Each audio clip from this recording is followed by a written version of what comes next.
Hi friends, Exide Industries current price வந்து 497 இருக்குது. Return on equity வந்து 7.05%. ஸ்டாக்கோட PE வந்து 48.3 இருக்குது. பேட்டரி இண்டஸ்ட்ரியில் இருக்காங்க. இதோட மார்க்கெட் கேபிட்டல் வந்து 42,000 crores இருக்குது.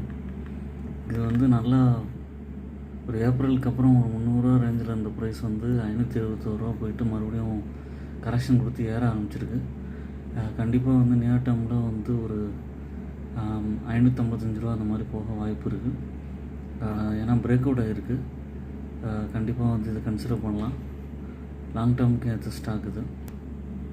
டெஃப்ரி கம்பெனி. அதை தவிர குவார்ட்டர்லி ரிசல்ட்ஸ் வந்து 2,500 கோடியிலேருந்து 4,400 கோடி வரைக்கும் போயிருக்காங்க. ஆப்ரேட்டிங் ப்ராஃபிட்டும் ட்ரிபிள் ஆகிருக்கு. கண்டிப்பாக வந்து அனலைஸ் பண்ணிட்டு கன்சிடர் பண்ண முடியும். என்னோடய சேனலை சப்ஸ்கிரைப் பண்ணுங்கள், லைக் பண்ணுங்கள், எல்லா வீடியோஸும் பாருங்கள். என்கரேஜ்மெண்ட்டாக இருக்கும். தேங்க்ஸ்.